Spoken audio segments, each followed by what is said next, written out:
Hello and welcome दोस्तों। जैसे कि आपको पता है कि हमने सीडीएस के जो प्रीवियस ईयर के एरर के क्वेश्चन है उनको स्टार्ट किया है। 2009 से हमने स्टार्ट किया है, 2025 तक लेके चलेंगे। और ये वीडियो भी 2014 का फर्स्ट पार्ट है जो हम आज कर रहे हैं। फर्स्ट सेकंड दोनों पार्ट को कर रहे हैं, यानी एक वीडियो में हम 1 ईयर को कर रहे हैं, उसमें फर्स्ट सेकंड दोनों पार्ट को कर रहे हैं हम। और सेकंड इंपॉर्टेंट बात यहाँ पर यह है कि आपको सारी वीडियोज अच्छे से देखनी चाहिए। जो भी रूल आपको बताए जाते हैं वो इंपॉर्टेंट हैं, रिपीट होते रहते हैं। बहुत सारे रूल बार बार रिपीट होते रहते हैं, बहुत सारे कॉन्सेप्ट रिपीट होते रहते हैं। और इसलिए आपको वीडियो को अच्छे से देखना चाहिए, अपने नोट्स भी बनाने चाहिए प्रॉपर तरीके से। नॉर्मली हम लोग नोट्स नहीं बनाते हैं तो वो एक गलत बात है। चलो स्टार्ट करते हैं। फर्स्ट क्वेश्चन आपको यहाँ पर क्या दिख रहा है? He asked. अब आपको पता है कि आस्क्ड के साथ में हम दैट कंजंक्शन का यूज नहीं करते, रिपोर्टेड स्पीच में यही बताया जाता है। जब भी आपको कहीं पर आस्क्ड लगा हुआ दिखे या इंक्वायर्ड लगा हुआ दिखे तो इसके बाद आप दो कंडीशन बनाते हो, या तो कंजंक्शन इफ लगाते हो या कंजंक्शन ऑफ डब्ल्यू एच को बनाते हो। तो देखो डब्ल्यू एच में क्या हो सकता है? डब्ल्यू एच में वाई भी हो सकता है, डब्ल्यू एच में वट भी हो सकता है, डब्ल्यू एच में वेन भी हो सकता है, डब्ल्यू एच में हु भी हो सकता है, विच भी हो सकता है, कुछ भी हो सकता है ना। तो आप जब इसको कंजंक्शन बनाते हो तो इसके बाद आप क्या करते हो? हमेशा आप सब्जेक्ट का यूज करते हो, ये हमेशा ध्यान रखना। और लास्ट में आपको एक फुल स्टॉप दिखाई देगा, पता लग रहा है। और यहाँ पर आप इफ की जगह वेदर भी लगा सकते हो, जैसे कि यहाँ पर वेदर लगा हुआ है। इफ और वेदर में से कोई भी एक लगाते हैं। और आपको पता है कि इफ और वेदर तब लगता है जब किसी सेंटेंस में क्या हो रहा हो, जो डबल इंटोड कोमा जो लगा होगा ना, यानी जो रिपोर्टेड स्पीच होगा, वो किसी ऑक्सिलरी से स्टार्ट हो रहा हो। ऑक्सिलरी का मतलब होता है कि वो हेल्पिंग वर्ब से भी स्टार्ट हो सकता है या वो किसी मॉडल वर्ब से भी स्टार्ट हो सकता है। अगर वो हेल्पिंग वर्ब और मॉडल वर्ब से स्टार्ट हो रहा है तो आप इफ या वेदर में से किसी एक कंजंक्शन को लगाते हो। लेकिन अगर वो डब्ल्यू एस से स्टार्ट हो रहा है तो आप उसी डब्ल्यू एस को कंजंक्शन बनाते हो। ये हमें ध्यान में रखना होता है। आगे बढ़ते हैं।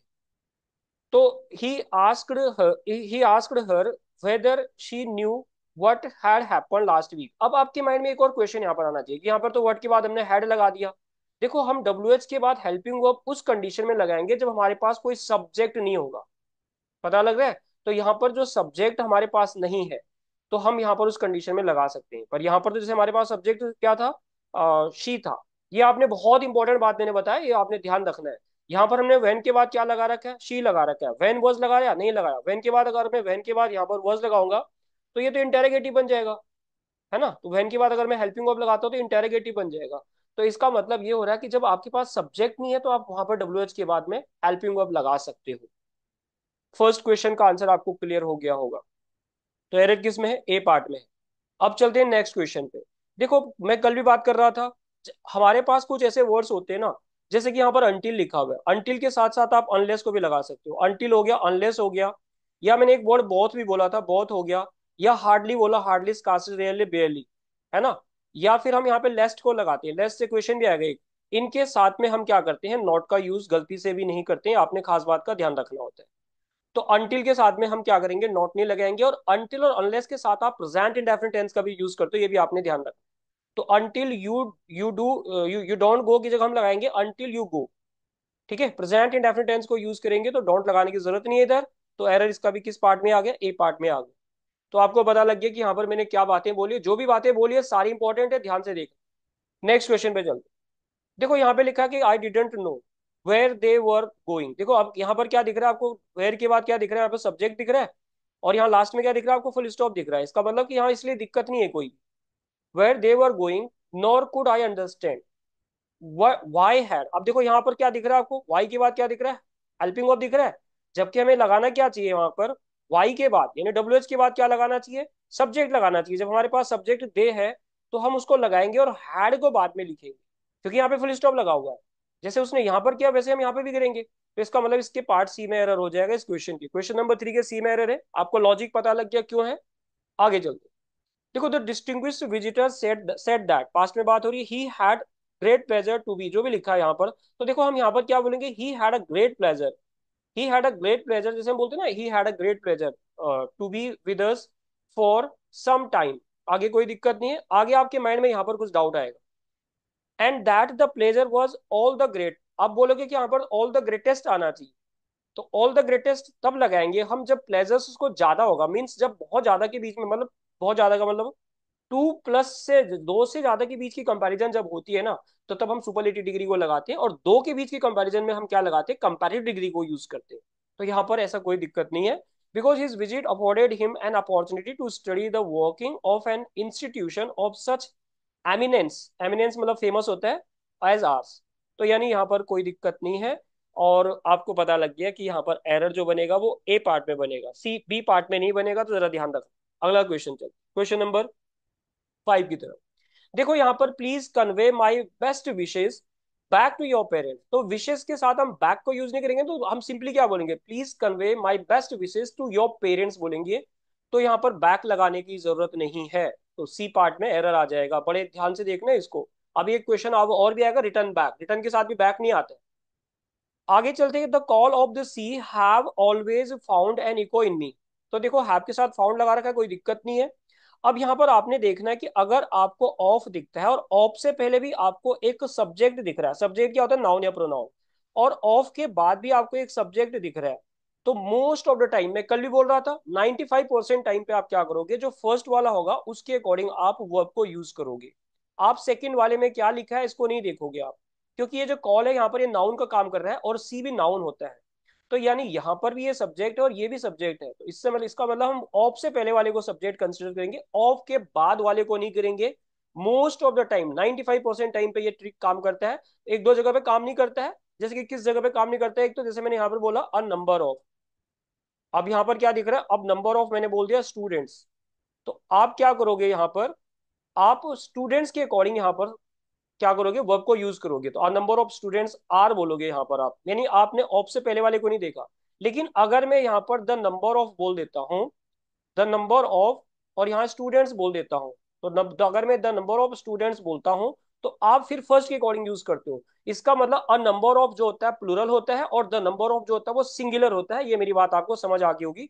यहाँ पर ये रूल काम नहीं करता है, बाकी ये रूल सब जगह काम करता है। तो यानी आंसर क्या हो जाएगा इस हिसाब से, यहाँ पर हैव की जगह क्या आएगा, आ जाएगा, सिंगुलर आएगा। तो बी पार्ट में एरर हो गया, मेरी बात समझ आ गई होगी। क्वेश्चन नंबर 4 और क्वेश्चन नंबर 5 और 6 में किसी को कोई दिक्कत नहीं होनी चाहिए। देखो हार्डली, स्कार्सली, रेयरली के साथ में हम क्या लगाते हैं, वैन लगाते हैं, बिल्कुल ठीक लगा रखा है। लेकिन इसके साथ एक और बात का हम ध्यान रखते हैं कि इनवर्स ऑफ एडवर्ब भी करते हैं। बार बार बताते रहता हूँ, इनवर्स ऑफ एडवर्ब क्या होता है। अगर आप क्या करते हो, किसी भी एडवर्ब को लगाते हो, तो एडवर्ब के बाद आप हेल्पिंग वर्ब को यूज करते हो और सब्जेक्ट को उसके बाद यूज करते हो। मतलब और ये कौन से होते हैं, मोस्टली एडवर्ब ऑफ फ्रीक्वेंसी होती है। इसमें आपने क्या क्या बातों का ध्यान रखना है, हार्डली, स्कार्सली, रेयरली, सेल्डम, और ऐसे जो वर्ड्स होते हैं, नेवर, इनका ध्यान रखोगे। तो इनको हम क्या करते हैं, एडवर्ब को पहले लिखने के बाद उसके साथ फिर हेल्पिंग वर्ब को लिखते हैं। तो यहाँ पर क्या होना चाहिए, हार्डली हैड आई बोलना चाहिए, तो ए पार्ट में एरर हो जाएगा। ये मेरी बात समझ आ गई होगी कि यहाँ पर इनवर्स ऑफ एडवर्ब का क्वेश्चन बनता है। यानी अगर आपको कहीं पर ये वर्ड हार्डली दिखेगा ना, तो इससे वो 4 टाइप के क्वेश्चन आपको पूछ सकता है। एक तो कौन सा टाइप हो गया, सबसे पहले तो आपको हो सकता है पेयर पे क्वेश्चन पूछ ले। दूसरा वो क्या सकता है, क्या करेगा पेयर पे, मतलब कि यहाँ पर व्हेन की जगह देन लगा देगा या कुछ और लगा देगा। दूसरा आपने इनवर्स ऑफ एडवर्ब का ध्यान रखना है, ठीक है, ये इनवर्स का ध्यान रखना है। तीसरा आपने इनके साथ में नॉट को यूज नहीं करना है। और चौथा आपने टेंस का भी ध्यान रखना है, जैसे यहाँ पर इसने पास्ट परफेक्ट में बात की है, इधर इसने पास्ट इनडेफिनिट टेंस में बात की होगी, है ना, कुछ ऐसे बात की है। आगे चलते क्वेश्चन नंबर, अच्छा इससे पहले ये और बता देता हूँ, ये वीडियो थोड़ा लंबी हो सकती है क्योंकि यहाँ पर बहुत सारी क्वेश्चन है। 25 और 19 कितने होते हैं, 25 और ये लगा लो 45 के आसपास क्वेश्चन है इसमें, तो जरा ध्यान से देखना, वीडियो को लंबी भी हो सकती है। क्वेश्चन नंबर 8 में कह रहा है कि now it can be easily said, can be के साथ वर्ब की थर्ड फॉर्म लगा रखा है, यानी पैसिव है, दैट की the population of this city is greater than. अब यहाँ पर क्या बोल रहा है, इज ग्रेटर देन, ठीक है। तो यहाँ पर आपने हमने बोला है कि now it can be easily said that the population of this city is greater than any other city in India, ठीक है, ये ऐसे बात कर रहा है यहाँ पर। तो इसका मतलब यहाँ पर क्या हो गया, सी पार्ट में एरर हो जाएगा। इसका क्यों होगा, देखो कंपैरिजन, कंपैरेटिव कंपैरिजन हो रहा है ना, is greater than that of any other. तो यहाँ पर हमें देन के साथ में क्या लगाना पड़ेगा, दैट ऑफ लगाना पड़ेगा। तो इसका मतलब सी पार्ट में इसका एरर होगा, कंपैरेटिव का क्वेश्चन था। अब it is difficult to explain, कोई दिक्कत नहीं है, वाई। देखो डब्ल्यू एच के बाद क्या लगा दिया, यहाँ पर हेल्पिंग वर्ब लगा दिया हमने बोला, और यहाँ क्या लिखा है, देखो यहाँ फुल स्टॉप लिखा है। हमने क्या बोला कि डब्ल्यू एच के बाद में आप सब्जेक्ट को यूज करते हो, डब्ल्यू एच के बाद में आप हेल्पिंग वर्ब को यूज नहीं करोगे अगर सेंटेंस सिंपल में हो रहा है ये, यानी ये डब्ल्यू एच अगर कंजंक्शन का काम कर रहा है तो यहाँ पर हम सिंपली डिड को हटा देंगे, पास्ट इंडेफिनिट टेंस में क्वेश्चन बन जाएगा, एरर बी में हो जाएगा। तो आंसर क्या बनेगा, it is difficult to explain why Gopalachari, C Gopalacharya आप जानते होंगे, governor general of India first and last. आगे चलते, फर्स्ट इंडियन गवर्नर जनरल है ना। अगला question, the boss reminded them of the old saying, पुरानी एक कहावत को रिमाइंड क्या कराया उनको, that honesty was the best policy. देखो ऑनेस्टी वाज नहीं बोलेंगे, honesty is the best policy. आपने सुना होगा कि जब रिपोर्टेड स्पीच के अंदर कोई ट्रूथ होता है, कोई भी ट्रूथ है, चाहे वो साइंटिफिक ट्रूथ है, जनरल ट्रूथ है, कोई भी है, तो यहाँ पर हम टेंस को चेंज नहीं करते हैं, उस ट्रूथ को एज इट इज कॉपी कर देते हैं। तो honesty is the best policy हमें बोलना पड़ेगा, यानी बी पार्ट में इसका एरर हो गया है। अगला क्वेश्चन देखो, नेम ऑफ द बुक्स जो होता है ये हमेशा सिंगुलर, इसको इसके साथ वर्ब सिंगुलर लगता है, तो यहाँ पर हम इज लगाएंगे। जैसे मैं एक सेंटेंस बोल देता हूँ कि a tale of two cities, Charles Dicken की नोवेल है, कल भी मैं बात कर रहा था, तो मैं यहाँ पर बोलूंगा इज माई फेवरेट नोवेल। यहाँ पर मैं क्या आर बोलूंगा? बिल्कुल भी नहीं बोलूंगा। तो आपको ये पता लग गया है कि यहाँ पर जो होगा वो इज होगा, तो ए पार्ट में एरर होगी। आगे चलते हैं। The teenager reassured his father at the station, कोई दिक्कत नहीं है, डोंट वरी डैड, कोई दिक्कत नहीं है। आई विल, देखो अब यहाँ पर आपने ये नहीं देखना कि यहाँ पर पास्ट में बात कर रहा है तो यहाँ पर ये विल क्यों लगा रहा है, वुड लगाना चाहिए, नहीं नहीं, ये डबल इंटरकोमा के बारे में बात हो रही है, तो ये क्या हो गया, ये रिपोर्टेड स्पीच का क्वेश्चन है, डायरेक्ट स्पीच है ये। पुल ऑन का मतलब होता है कि बोलते हैं ना, मतलब अच्छे तरीके से रहना वहां पर, जिसको आप वो भी बोल देते हो, मतलब बोलते हैं ना, गेट गेट अलोंग करके बोल देते हो। Very nicely at the hostel. अब यहाँ पर जो होना चाहिए वो एट की जगह इन आना चाहिए। देखो एट द हॉस्टल तो लोकेशन को बताता है, और इन द हॉस्टल मतलब वो उस हॉस्टल में रहता है, तो उसको इन द हॉस्टल बोलना पड़ेगा, तो सी पार्ट में एरर हो जाएगा। और ये पुल ऑन बिल्कुल ठीक है, यहाँ पर यहाँ कोई दिक्कत नहीं है। ठीक है, मतलब लोगों के साथ में अच्छे बिहेव करके रहना हो, उस टाइप की बात को कर रहे हैं। 13 पे चलते हैं। देखो ये लिखा है कि the way he is behaving, जिस तरह से वो बिहेव कर रहा है, he will soon spill the beans. Spill the beans का मतलब होता है किसी के सीक्रेट को डिस्क्लोज कर देना, डिस्क्लोज को आप डिवल्ज बोल देते हो, मैंने आपको कैबिनेट में करा रखा है, यानी किसी चीज को रिवील कर देना, तो आप इसको रिवील बोल देते हो। तो आई एम अफ्रेड, तो इसका मतलब इसमें नो, हाँ इसमें नो एरर हो जाएगा, कोई दिक्कत नहीं है इस वाले 13 वाले क्वेश्चन में। पता लग रहा है, स्पिल द बीन मैंने आपको बता दिया, सीक्रेट को डिस्क्लोज कर देना। Most of the developing countries find it difficult to cope up with, देखो कोप अप विद नहीं होता, कोप विद होता है। कोप विद का मतलब होता है किसी चीज को मैनेज करना, किसी चीज को टैकल करना टाइप का होता है, तो कोप अप विद कई बार क्वेश्चन पूछा जाता है, तो कोप विद होता है, कोप अप नहीं होता है। तो बी पार्ट में इसका एरर हो जाएगा। आपको ये पता लगा कि हम क्या यूज करते हैं, हम कोप विद को यूज करते हैं, कोप अप को यूज नहीं करते, कोप अप विद को यूज नहीं करते। अगला क्वेश्चन देखो, people blamed him for being a coward person. देखो कवार्ड एक एडजेक्टिव, ओ सॉरी, कवार्ड एक नाउन है। कवार्ड क्या है? एक नाउन है। अगर आप इसके साथ पर्सन लगा देते तो गलत हो जाएगा। जैसे मैंने बोला है कि ही इज अ माइजर पर्सन, तो माइजर आपको पता है कि नाउन है, तो माइजर पर्सन लगाने की जरूरत ही नहीं है। तो माइजर जब नाउन है तो पर्सन नाउन को क्यों लगा रहे हैं हम? और अगर मैं इसका एडजेक्टिव बनाऊंगा तो माइजरली बनेगा, और इसका क्या बनेगा? कवार्डली बनेगा। यानी हमने क्या बोला यहाँ पर कि अगर हम किसी नाउन पे एल वाई लगाते हैं तो वो क्या बनता है? वो एडजेक्टिव बनता है। और आपने ये भी सुना होगा कि अगर हम किसी एडजेक्टिव पे एल वाई लगाते हैं तो एडवर्ब बनता है। तो इसका मतलब जो कवाड़ एक नाउन है तो कवाड़ी एडजेक्टिव बनेगा। पता लग रहा है आपको? तो इसका आंसर यहाँ पर सी पार्ट में एरर हो जाएगा। ये क्वेश्चन लिखा है कि we swim up the drowning man, जो डूब रहा आदमी था उसको हमने ऊपर उठाया, मैंने ऊपर उठाया जो भी है, एंड कैच होल्ड का कॉट होल्ड बना दिया, कोई दिक्कत नहीं, उसको पकड़ा, कैच होल्ड करना, of his clothes before he could go down, and pull him out, pull out करना, उसको बाहर निकालना, टू सेफ शोर, शोर में इन समुद्र के किनारे, नदी के किनारे को शोर बोल देते हैं, नदी के किनारे को बैंक बोलते हैं, समुद्र के किनारे को शोर बोलते हैं। तो आपको बैंक और शोर के पता, बीच में डिफरेंस पता होना चाहिए। तो यहाँ पर जो होगा बिफोर ही, यहाँ पर कुड की जगह हमें क्या लगाना चाहिए? बिफोर ही वेंट डाउन बोलना चाहिए ना, कुड नहीं बोलना चाहिए। तो कुड मतलब पॉसिबिलिटी है, पास की पॉसिबिलिटी है, इससे पहले कि वो नीचे जाए, है ना। तो हम इसमें बी में एरर निकालेंगे, ये ध्यान दें। क्वेश्चन नंबर 17 देखो, मीना वॉज सो टायर्ड, कोई दिक्कत नहीं है, that she could not hardly. देखो अभी तो मैंने बोला कि हार्डली के साथ में आप क्या लगाते हो? नॉट का यूज नहीं करते हो। तो हम क्या बोलेंगे? She could hardly talk to the guest for a few minutes. तो यहां पर मुझे क्या करना पड़ेगा? शी कुड हार्डली बोलेंगे, शी कुड नॉट हार्डली नहीं बोलेंगे, तो हार्डली के साथ में नॉट नहीं आता है, मैंने ऑलरेडी आपको वर्ड्स लिखाए थे अभी थोड़ी देर पहले। इसका बी पार्ट में एरर हो गया 17 का। अब चलते हैं हम नेक्स्ट क्वेश्चन पे, 18 पे। If I was knowing why he was absent I would have, देखो वुड हैव आ गया यहाँ पर, कंडीशनल सेंटेंस का कौन सा टाइप बन गया? ये कंडीशनल सेंटेंस का टाइप 3 बन गया। टाइप 3 क्या बोलता है कि अगर आपको इधर हैड के साथ वर्ब की थर्ड फॉर्म दिख रही है तो आगे आप दो कंडीशन बनाओगे, या तो आप लगाओगे वुड हैव, और वुड हैव के साथ वर्ब की थर्ड फॉर्म लगा दोगे, और या लगा दोगे आप could have. Would have certainty को बताएगा और कुड हैव पॉसिबिलिटी को बताएगा। तो अगर मैंने बोला यहाँ पर, जब मुझे यहाँ पर वुड हैव के साथ वर्ब की थर्ड फॉर्म दिख रही है तो मुझे इधर हैड के साथ वर्ब की थर्ड फॉर्म लगाना पड़ेगा ना। तो क्या बोलना पड़ेगा? इफ आई हैड नोन, तो मुझे यहाँ पर हैड लगाना पड़ेगा और नो की थर्ड फॉर्म नोन लगाना पड़ेगा। अगर मैं यहाँ पर इफ आई न्यू बोलूंगा, नो की सेकंड फॉर्म न्यू लगा दूंगा, तो देखो ये टाइप टू बन जाएगा। तो टाइप टू में क्या होता है कि अगर आपको यहाँ पे पास्ट दिख रहा है तो आगे आप वुड और कुड में से किसी एक को लगाते हो। जैसे आपने सुना होगा कि इफ आई वर यू, है ना, आई वुड और आई कुड हम वहां पर हम बोलेंगे, और वुड और कुड के साथ आप वर्ब की फर्स्ट फॉर्म लगाते हो। ये टाइप थ्री का क्वेश्चन है एक्चुअल में, क्योंकि यहाँ से हमें क्लू मिला है। अगला क्वेश्चन चलते हैं। देखो क्वेश्चन नंबर 9 पे लिखा he goes to office by foot नहीं बोलेंगे, हम ऑन फुट बोलेंगे। पैदल जाने के लिए हम ऑन फुट बोल देते हैं, बाई फुट नहीं बोलते। और वैसे भी आप एक और बात का ध्यान रखना, जब भी आप कहीं पर प्रेपोजिशन लगाते हो और प्रेपोजिशन के बाद आपको कोई वर्ब लगानी होगी तो उस वर्ब को आप आईएनजी फॉर्म में लगाते हो। अब ये वर्ब नहीं रहा, अब ये क्या काम करने लगे, ये जीरण का काम करने लगा। क्यों जीरण का काम करने लगा? क्योंकि प्रेपोजिशन के बाद क्या आता है, या तो नाउन आता है या फिर प्रोनाउन आता है। ये भी आपको बात क्लियर पता होगी। तो यहाँ पर हम क्या बोलेंगे, अगर मैं बोलता हूँ कि he goes to office by walking तो कोई दिक्कत नहीं है, पर अगर मैं बोलूंगा बाई वॉक तो वो गलत हो जाएगा। मेरी बात समझ आ गई होगी कि मैं क्या बोलना चाहता हूँ। तो जो ये जो मैंने बोला, ये इस पर जरा गौर करना। The 100 rupee notes. अब देखो यहाँ पर हमें रुपीज नहीं बोलना पड़ेगा, the 100 rupee notes that he gave. बाकी आपको पढ़ने की जरूरत नहीं, यहाँ पर एरर है, ए पार्ट में इसका एरर हो जाएगा। 100 रुपी नोट्स बोलेंगे हम, है ना।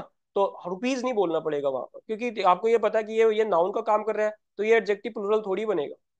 क्लियर होगी होगी मेरी बात। अब चलते हैं हम नेक्स्ट पार्ट पे। ये है अब 2014 का सेकंड है ये। अब यहाँ पर 14 के सेकंड में आपको फर्स्ट क्वेश्चन दिख रहा है, he went to England to work as a doctor. कोई दिक्कत नहीं है, बट रिटर्न बैक। अब रिटर्न के साथ मैंने क्या बोला, बैक नहीं आता है, तो बैक नहीं लगाएंगे यहाँ पर, तो यहाँ एरर हो गया। यहाँ पर सिंपली आपने बी में एरर निकाल दिया, कोई दिक्कत नहीं है। She inquired whether. अब देखो यहाँ पर मैंने बोला, चाहे आप इंक्वायर्ड बोलो चाहे आप आस्क्ड बोलो, वेदर के बाद आगे क्या लगा रखा है, एनीवन। एनीवन सिंगुलर होता है, यहाँ पर उसने हैज लगा रखा है। जब यहाँ पर पास्ट दिया तो यहाँ पर हैज क्यों लगाएंगे, यहाँ पर हमें हैड लगाना पड़ेगा ना। तो क्या आंसर बनेगा, शी इंक्वायर्ड, या she inquired whether anyone had seen her baby. यहाँ पे हैज नहीं लगाएंगे, पास्ट है तो पास्ट में ही करेंगे। ये आपको पता लग गया कि सी पार्ट में इसका एरर हो जाएगा। अगला question, when I went outdoor. देखो वेंट यहाँ पर वर्ब की तरह काम कर रहा है, तो वर्ब के बाद अब आउटडोर क्या होता है, आउटडोर तो एडजेक्टिव होता है ना। तो अब वर्ब के बाद एडजेक्टिव थोड़ी आएगा, वर्ब के बाद क्या आना चाहिए, फिर एडवर्ब आना चाहिए ना। तो आप क्या बोलोगे, वेन आई वेंट आउट, तो यहाँ पर आप वेंट के बाद क्या लगा दोगे, यहाँ पे आउट। आउटडोर की जगह आप आउट लगा दोगे। When I went out I found, तो आप यहाँ पर आउट बोलोगे। आउटसाइड भी नहीं बोलोगे, आउट बोलोगे, तो आपको पता लग गया कि इसके बी पार्ट में एरर होगा, आउटडोर नहीं होगा, वो एडजेक्टिव। और वैसे भी आपको पता है कि नॉर्मली क्या होता है, जो एडवर्ब होता है वो तीन चीजों के बारे में बात करता है, या तो किसी वर्ब को क्वालिफाई कर रहा होगा, या एक एडवर्ब दूसरे एडवर्ब को क्वालिफाई करता है, या एडवर्ब एडजेक्टिव को क्वालिफाई करता है ना। These are his conclusion. देखो कंक्लूजन क्या है, नाउन है। कंक्लूजन क्या है, नाउन है। और रिमार्क क्या है, रिमार्क भी नाउन है। तो हमें नाउन से पहले क्या चाहिए होगा, एडजेक्टिव। तो एडजेक्टिव लगाएंगे तो क्या लगाएंगे, आप इसको बोल दोगे, कंक्लूडिंग बोलना पड़ेगा आपको, कंक्लूडिंग। अब जब आप इसको कंक्लूडिंग बोलोगे ना, तो अब ये कंक्लूडिंग पता क्या काम कर रहा है, ये एडजेक्टिव और पार्टिसिपल का काम कर रहा है। पता लगा अब आपको? तो आप यहाँ पर सी में एरर निकाल लोगे। अब आप बोलोगे कि अभी तो हमने जीरण बोला था आईएनजी लगने के बाद। देखो आईएनजी लगने के बाद वो पार्टिसिपल भी बन सकता है, जीरण भी बन सकता है, और एडजेक्टिव भी बन सकता है। तो एडजेक्टिव बनेगा तो एडजेक्टिव और पार्टिसिपल बनेगा। आपने पीके मूवी देखी होगी तो उसमें एक आता है डांसिंग कार। अब इसका मतलब कि ये डांसिंग जो है ना, ये कार को क्वालिफाई कर रहा है, तो डांसिंग यहाँ पर क्या हो गया, आप इसको एडजेक्टिव ऑफ पार्टिसिपल बोलोगे। पता लग रहा है, मैंने पार्टिसिपल शॉर्ट में लिख दिया। लेकिन अगर मैं सेंटेंस बोल देता हूँ कि dancing is my hobby, dancing is my hobby बोला, तो डांसिंग यहाँ पर क्या काम कर रहा है, ये डांसिंग यहाँ पे जीर्ण का काम कर रहा है। लेकिन अगर मैंने बोला है कि आई एम डांसिंग, मैं डांस कर रहा हूँ, तो यहाँ पे डांस क्या हो रहा है, एक्शन का काम कर रहा है, तो ये क्या बोलोगे इसको, आप इसको वर्ब बोल दोगे। तो आपको पता लग गया कि एक जो वर्ड होते हैं उसके अलग अलग कॉन्टेक्स्ट बनते जाते हैं। कभी डिटेल में डिस्कशन जरूर करेंगे। आगे चलते हैं। The shopkeeper either offer to exchange his good. देखो आइदर के साथ पहली बात तो हम और लगाते हैं, और दूसरी बात यहाँ पर हम जो ये वर्ब को लगाएंगे यहाँ पे पहले लगाएंगे, तो यहाँ पर हमें ऑफर को पहले लगाना पड़ेगा। तो the shopkeeper I offered either, either के बाद यहाँ पर एक्सचेंज आ रहा है, वर्ब आ रहा है, और यहाँ रिफंड भी है, वर्ब आ रहा है। तो मैंने कल भी आपको बताया था कि आइदर के बाद हम क्या करते हैं, सेम एलिमेंट को यूज करते हैं। सेम एलिमेंट का क्या मतलब बोल रहा हूँ मैं, same parts of speech, POS लिख दिया मैंने, इसका मतलब पार्ट्स ऑफ स्पीच होगा। तो आइदर के बाद हमें वर्ब लगाना पड़ेगा, लेकिन ये वाली जो वर्ब होगी ये पहले यूज करेंगे। तो शॉप, तो आपको पता लगा बी ए पार्ट में इसका एरर हो गया। Churchill was one of the greatest. One of के बाद में डिटर्मिनर आता है, जो यहाँ पर आर्टिकल आ रखा है। ग्रेटेस्ट यहाँ पर एडजेक्टिव आ गया है। और यहाँ पर वॉर लीडर्स, तो यहाँ पर लीडर्स ठीक है, क्योंकि वन ऑफ के बाद में जो नाउन आता है वो हमेशा प्लूरल आता है। तो इसका मतलब कि यहाँ पर इस पार्ट में नो एरर हो जाएगा, क्वेश्चन नंबर 6 का डी बनेगा। अब चलते हैं क्वेश्चन नंबर 7 पे। देखो यहाँ पर we should keep such people at arm's length बोलेंगे, एन लगाने की जरूरत नहीं है। एट आर्म्स लेंथ का मतलब होता है 2 गज की दूरी है जरूरी, कोरोना टाइम पे आया था, किसी से थोड़ा दूरी बना के रख बोलते ना। तो उसको इसको वैसे एक वर्ड और बोला जाता है, keep at a bay. Keep at a bay भी बोला जाता है, बे ऑफ बंगाल वाला बे। तो कीप एट अ बे का मतलब किसी से थोड़ा दूरी बना के रख, थोड़ा उसको उससे अवॉइड करना उस। तो इसका सी पार्ट में एरर हो जाएगा, एन लगाने की जरूरत नहीं है। He didn't know as much as he claimed he knew, कोई दिक्कत नहीं है इसमें। ही डिडंट नो पास्ट में आ रहा है, एज मच एज वो जानता नहीं है जितना उसने क्लेम किया था कि वो जानता था, है ना। तो इसका मतलब इसका डी हो जाएगा। क्वेश्चन नंबर 9 पे चलते हैं।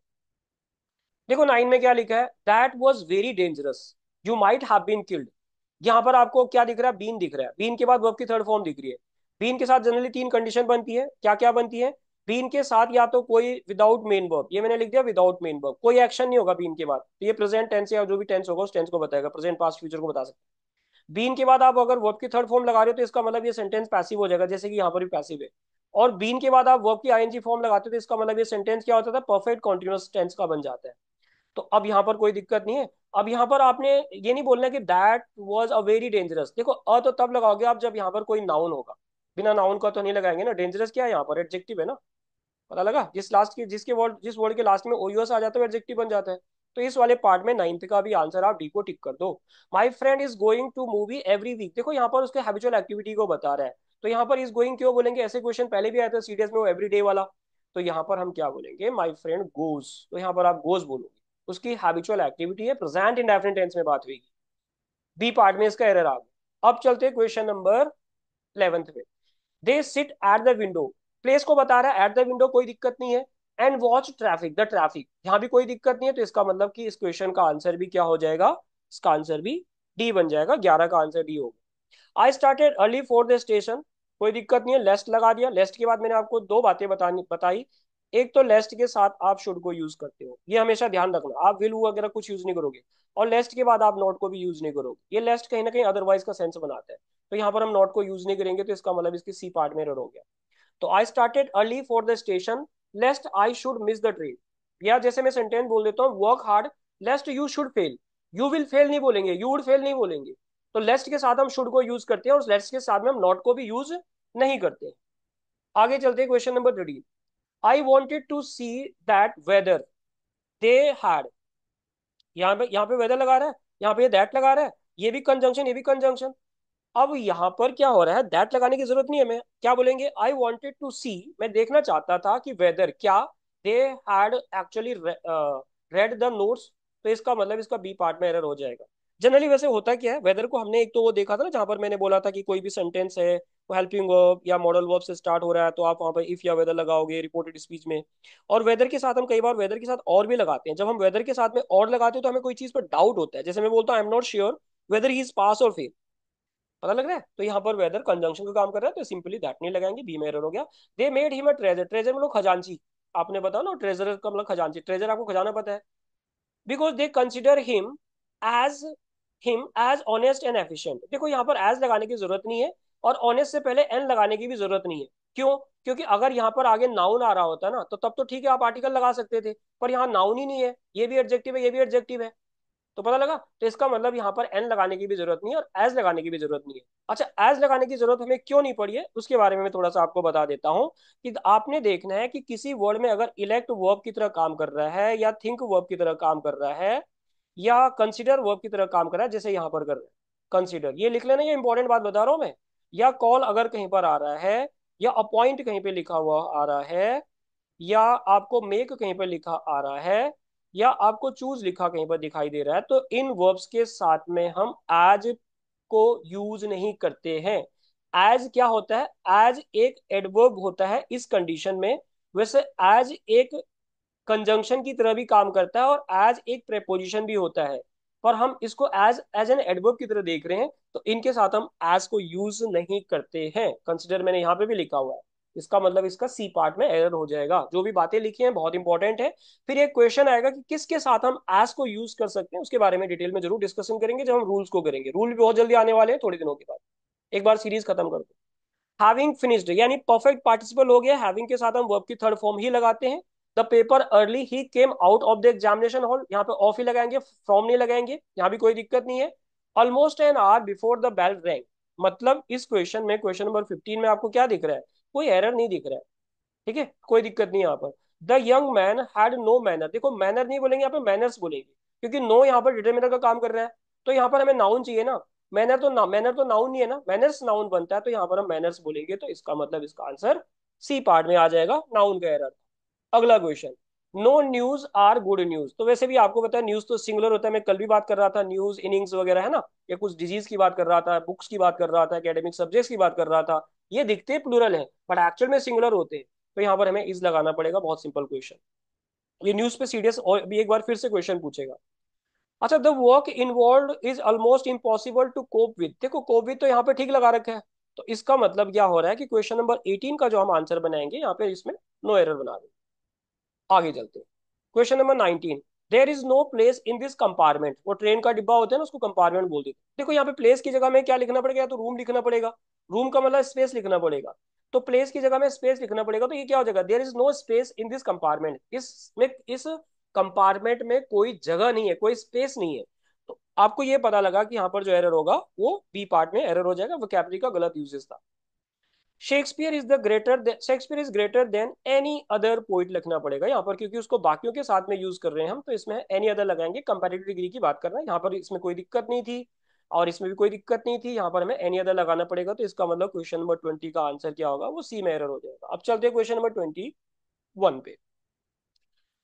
आई शुड हैव प्रेफर्ड, देखो अगर आपको शुड दिख रहा है और शुड के बाद आपको हैव दिख रहा है और उसके बाद आपको वर्ब की थर्ड फॉर्म दिख रही है, तो ये किसी पास्ट की सजेशन के बारे में बात करता है, जिसको आप हिंदी में क्या बोल सकते हो, ये क्या लिखा मैंने, चाहिए था, चाहिए था, थी थे, तुम्हें ऐसा करना चाहिए था, तुम्हें ये करना चाहिए था, तो should have, you should have done this, तो ये यहाँ पे I should have preferred, prefer के साथ टू लगाते हैं, to go by myself कोई दिक्कत नहीं है यहाँ पर, तो इसका मतलब इसका नो एरर हो जाएगा, 21 का आंसर नो एरर लगा दो।